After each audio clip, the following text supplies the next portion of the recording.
Hello friends, मेरे YouTube channel में आपका स्वागत है। तो आज हम आर्टिकल 20 के बारे में देखने वाले। Article 20 protection in respect of conviction for offences. तो अगर किसी पर्सन को किसी ऑफेंस के लिए कन्विक्शन मिलता है तो उससे कौन सा प्रोटेक्शन मिलता है, कौन सा संरक्षण मिलता है, इसके बारे में देखने वाले। तो इसमें एक एलएलबी के पेपर में क्वेश्चन आता है, discuss what are the provisions as to protection in respect of conviction for offences under Indian constitution. तो ऐसे क्वेश्चन आते हैं या शॉर्ट नोट्स में आ सकता है कि आर्टिकल 20 सब क्लॉज 1 के लिए एक्स पोस्ट फैक्टो क्लॉज क्या है, और रूल ऑफ डबल जेओपार्डी क्या है, डॉक्ट्रिन ऑफ सेल्फ इनक्रिमिनेशन किसे कहते हैं, इसके बारे में आज हम डिस्कस करने वाले। तो फर्स्ट जो देखते हैं, article 20 provides for 3 type of the protection in respect of conviction.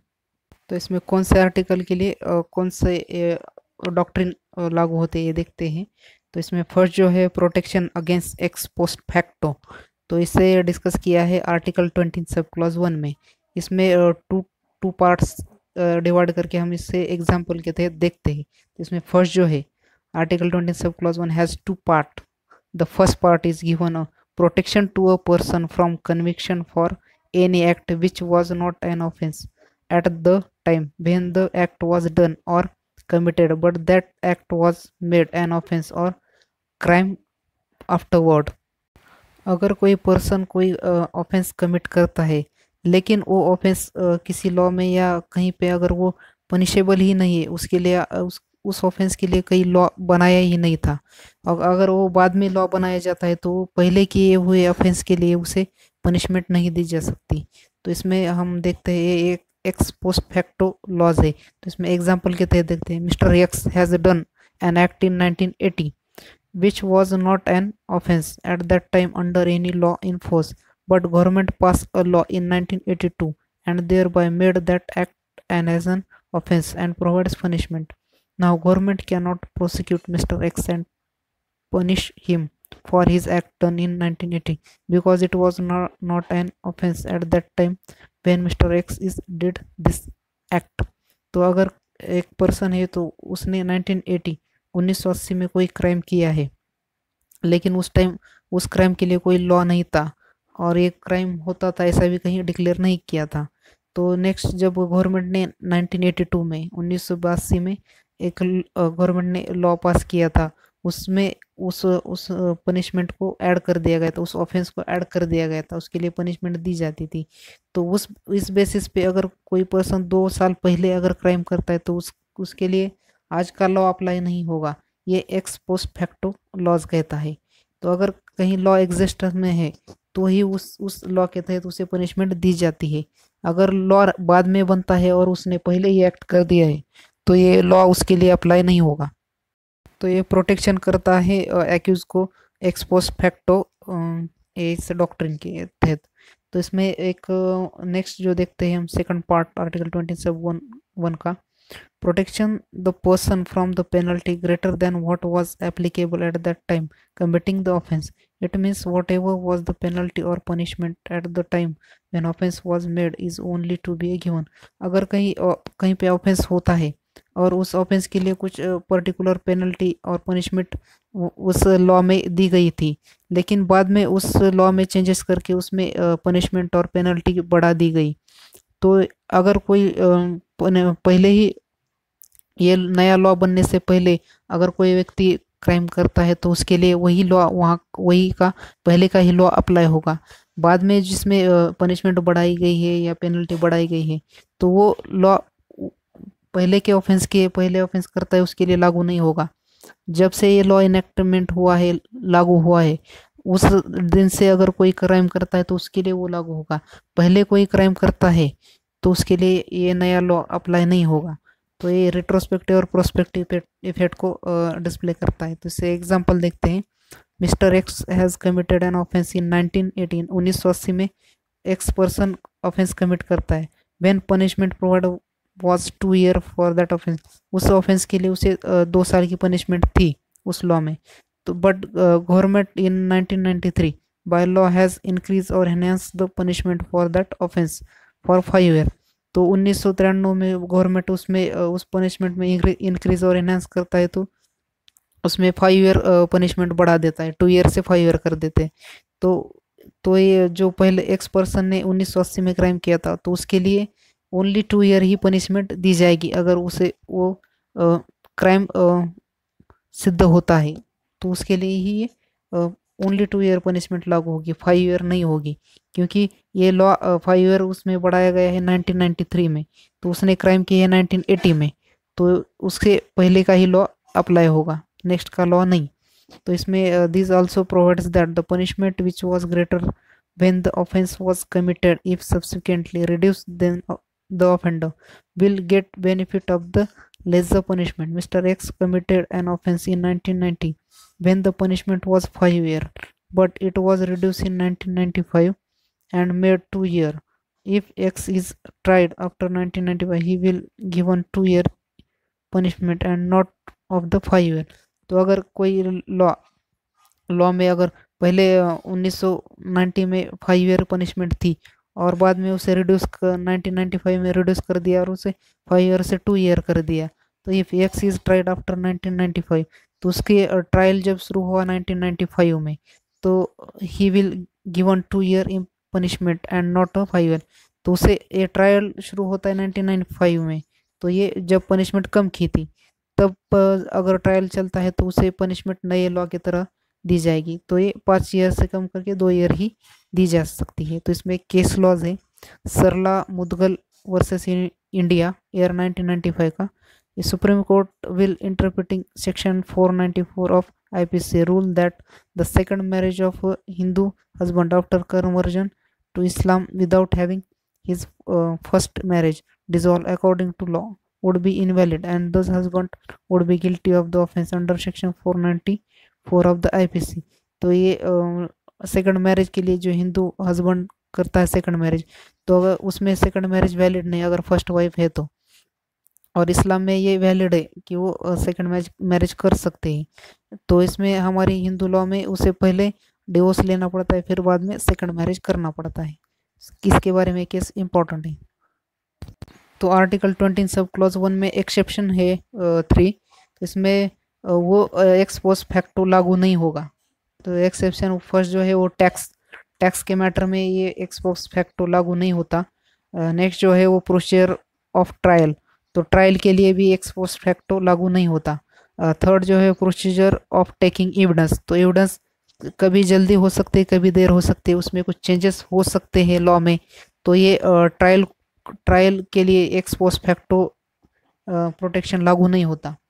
तो नेक्स्ट जो है वो प्रोटेक्शन अगेंस्ट डबल जियोपार्डी, इसे डिस्प्ले कर दिया गया डिस्कस कर दिया गया आर्टिकल 20 सब क्लॉज 2 में। Article 20 sub clause 2 says that no person shall be prosecuted and punish for the same offence more than one. एक ही ऑफेंस के लिए 2 बार पनिशमेंट नहीं दी जा सकती। इस डबल जियोपार्डी में डिस्कस किया है कि एक ही अगर कोई पर्सन ऑफेंस करता है तो उसे एक ही ऑफेंस के लिए 2 बार पनिशमेंट नहीं दी जा सकती। कहा गया है कि same offence more than one, तो सेम ऑफेंस के लिए ओनली 1 टाइम ही पनिशमेंट दी जा सकती है, इसे डबल पनिशमेंट नहीं दी जा सकती। इसे प्रोटेक्शन अगेंस्ट डबल जियोपार्डी ये अप्लाई होता है। This principle is based on the English maxim nemo debet bis vexari means competent court must not punish a man for any offense to his। Competent court ने अगर trial किया है पूरा offence का, वो अगर उसे पनिशमेंट मिलती है तो वे उसी ऑफेंस के लिए वो 2 बार पनिशमेंट नहीं देता। तो ये एनी ऑफेंस और ट्विस्ट, तो ये एक ही ऑफेंस के लिए एक ही बार पनिशमेंट दी जा सकती है, ये अगर कॉम्पिटेंट कोर्ट ये मैटर चलाता है तो। When a person has been convicted for an offense by a competent court, the conviction serves as a bar to any further criminal proceeding against him for the same offense. The idea is that no one ought to be punished twice for one and the same offense. तो ये only criminal proceeding में ही apply होता है। तो here the prosecution means criminal proceeding must be before the court of law, that is when a civil servant was dismissed from government service on the ground of the misbehavior after inquiry and for the same charge he was prosecuted and punished not violate the article 20 subclause 2 because departmental inquiry does not bar stop a later prosecution and the punishment in the court. It is thus established that section taken by quasi-judicial body does not bar a later prosecution before the court. तो only ये judicial proceeding को ही apply है और tribunal के लिए। तो ये अगर कोई डिपार्टमेंटल इंक्वायरी होती है तो उसके लिए ये डबल जेओपार्डी अप्लाई नहीं होता और उनका डिफरेंट रहता है। ओनली ये कॉम्पिटेंट कोर्ट और जुडिशियल या ट्रिब्यूनल के लिए ही लागू है। और जो सिविल सर्वेंट होते हैं उनके लिए डिपार्टमेंटल इंक्वायरी बिठाई जा सकती है। इसके लिए क्वासी जुडिशियल बॉडी नहीं होती है, अप्लाई नहीं होता यहाँ पे, ओनली जुडिशियल के लिए ही अप्लाई है। तो इसमें थर्ड जो है article 20 sub clause 3 protection against self incrimination. तो ये सेल्फ इनक्रिमिनेशन, सेल्फ मीन्स खुद के अगेंस्ट में खुद गवाही नहीं दे सकते, यही सेल्फ इनक्रिमिनेशन है। तो इसमें self no person accuse of any offence shall be compelled to be a witness against himself. खुद के अगेंस्ट में साक्ष्य नहीं दे सकते, तो स्टेटमेंट नहीं दे सकते, ये प्रोटेक्शन करता है इस डॉक्ट्रिन में। तो article 20 sub clause 3 it means no person accuse of any offence shall be compelled to a witness against himself if it is a fundamental principle of law that the accused is presumed to be innocent. Therefore, it is for the prosecution to establish his guilt and the accused need not make any statement against himself. कोई भी statement हो उस person के लिए, उस accused के खिलाफ उसका ही स्टेटमेंट यूज नहीं हो सकता। इसके लिए उसको फंडामेंटल राइट है कि वो उसके अगेंस्ट में खुद के ये कोर्ट पहले ही प्रिज्यूम करता है कि ये पर्सन ही इनोसेंट है। जब गिल्ट प्रूव होगा तब ये एक्यूज, उसके पहले ओनली ये पर्सन ही इनोसेंट है, कॉमन पर्सन के जैसे ही उसको ट्रीटमेंट देनी चाहिए। तो इसमें सेल्फ इनक्रिमिनेशन में आगे देखते हैं, it if this could have been allowed then force or torture may be use against him trap and punish him. अगर किसी पर्सन के खिलाफ अगर कोई फोर्स यूज किया जाता है या उसे ट्रैप किया जाता है या उसे पनिशमेंट दी जाती है, दस दिस मेंटेन ह्यूमन प्राइवेसी। तो उसका राइट है कि वो उसकी प्राइवेसी किसी को डिस्क्लोज नहीं कर सकता। Article 20 sub clause 3 apply only to oral evidence, ये ओनली ओरल एविडेंस ही दे सकता है। The supreme court held that the self incrimination must mean conveying information based on the personal knowledge of the person giving information. तो only ये self incrimination only investigation के लिए useful हो सकता है, ओनली इन्फॉर्मेशन लेने के लिए ही उसका सेल्फ इनक्रिमिनेशन यूज़ किया जाता है। अगर कोई पर्सन एक्यूज ने कोई गिल्टी की है, कोई ऑफेंस किया है, तो ओनली उस एविडेंस के लिए या ओरल स्टेटमेंट ले सकते हैं और उसके बेस पे हम इन्वेस्टिगेशन कर सकते हैं, इतना ही पुलिस को राइट है। Article 20 sub clause 3 would not include. तो आर्टिकल 20 सब क्लॉज 3 में कुछ एक्सेप्शन है, जो कि सिग्नेचर, थंब इम्प्रेशन और इम्प्रेशन ऑफ द पाम और फुट और फिंगर और specimen of the hand writing. तो ये एक्सेप्शन है कि ये सेल्फ इंक्रिमिनेशन में नहीं आते।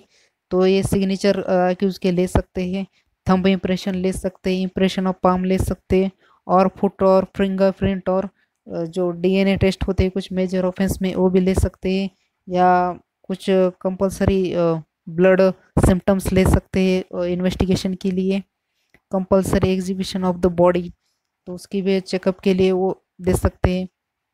ये कुछ इंपॉर्टेंट एक्सेप्शंस है। Article 20 sub clause 3 is not violated when an accused is compelled to stand up and show his face for the purpose of the identification. Compulsory taking urine or blood samples ले सकते हैं। Observation recorded by the doctor when person is intoxicated are not covered under this article.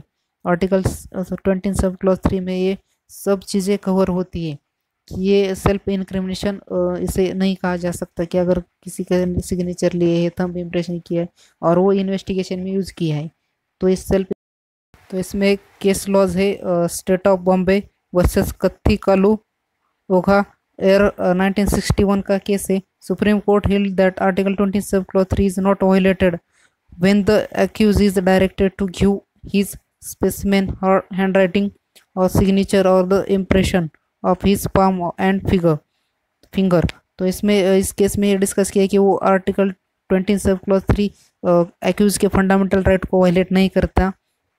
Investigation के लिए important जो है hand writing है, signature, ये चीज़ें वायलेशन, उसके फंडामेंटल राइट का वायलेशन नहीं करती। तो आज हमने आर्टिकल 20 में 3 इम्पोर्टेंट कंसेप्ट देखे हैं। तो उसमें ex post facto laws, rule of jeopardy, doctrine of self incrimination, तो ये इम्पोर्टेंट हमारे लॉ में है। तो thank you for watching video, like share and subscribe. Thank you.